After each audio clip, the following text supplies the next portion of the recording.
Money Monday. You know, as summer turns to fall, it means it is time to start thinking about your benefits, from health care to maybe saving for retirement. There is a lot to consider for you, a lot of options out there. So joining me now to break everything down and what you need to know is Megan Hammond. She's the Director of Financial Planning at WealthQuest.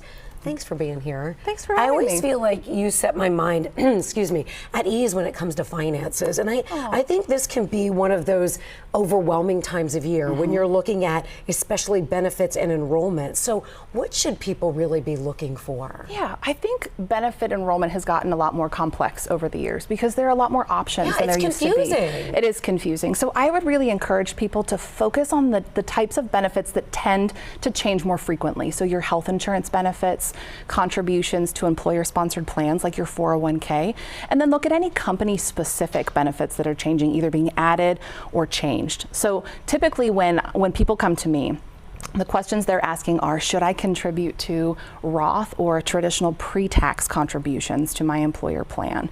And then they're asking for clarification on what's the difference between a flexible spending account, an FSA for health costs, and an HSA, a health savings account. And so, you know, those are things that we talk about a lot just to provide some clarity and education.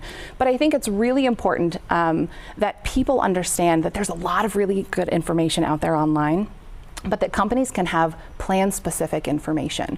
And so it's really important if people have questions that they actually go to their benefits department or their HR, because it might be different than what they're reading online. Right, and I find that even with our HR department, she's so good at just breaking it down for me. Yes. You started to go there and talking about the difference between a Roth and then just your traditional 401k. What would you recommend for people? This can get a little tricky, right? Because we want to look at short-term and long-term, which can be hard when we're planning for one particular year. But pre-tax or traditional 401k contributions, we're putting in before we've ever paid taxes on it. And then it grows, and we don't pay taxes until we take it out of that account.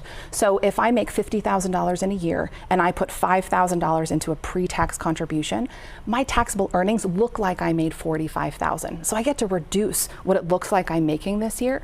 On the flip side, if we have Roth contributions, we're putting in after we've paid taxes, and so it grows, and then we get to take it out in the future tax-free.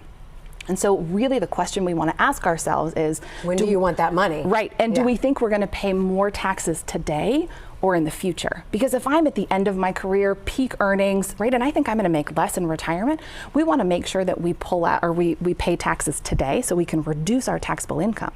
But if I'm at the beginning of my career, I have a big promotion coming up, right, I want to pay taxes at the lowest bracket possible. So Roth contributions might make sense in that particular case. That makes sense the way you break it down. Let's talk about maybe young adults just getting into the job market. What advice could you give them when it comes to maybe utilizing their benefits to their full potential? Yes, so this is something that is really hard, especially as we're starting to build maybe from nothing, right? Because we're just starting out.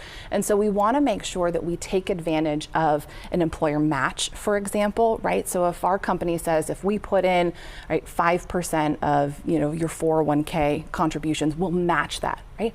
If you have the ability to do that, make sure you do, because that's free money. Right. We absolutely want to do that, right? We also want to look at, what kind of health benefits are we looking for? Are we healthy, or do we have some chronic illnesses and medications that we want to take advantage of?